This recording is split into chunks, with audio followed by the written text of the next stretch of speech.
one thing I'd like you to write down and think about as you do your first or your next hire, or even the individual that you may have still working for you, think about them as an operator. As a salesperson, they have sales skills and competencies, but those skills are just applied to a process quite often.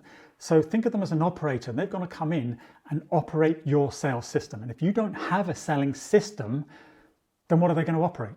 And so that's one way I try and get my clients to think about this. So what you can do literally in a matter of weeks, usually takes us about 30 days when I work with a client one-on-one, to really just map out their whole sales motion and define that. And then they can use that obviously as part of the onboarding process. You can even use it as part of the recruitment process. In your interviews, you can talk about the different steps. You can make sure that your prospective hires do actually understand that.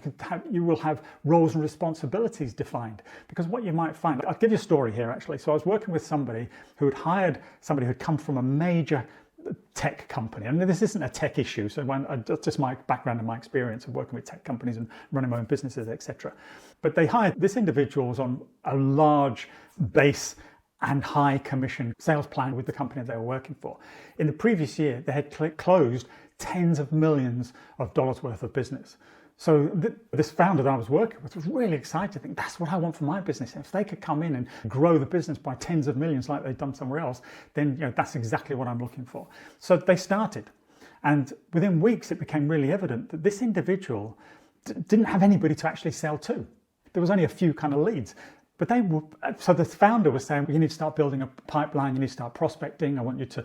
But this individual was going, no, hang on a minute. I've run and managed previously multi-million-dollar deals. I haven't done prospecting for 15 years since I was an SDR in the jobs positions years ago sort of thing.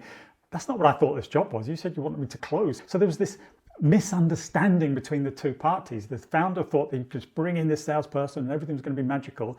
The salesperson thought they were coming in to run part of the sales process. And that's what I said, why it didn't work out very quickly. The rep got very frustrated and left, leaving the founder out of pocket quite considerably because some of the fees to the recruitment agency were quite high because this guy was on a very high basic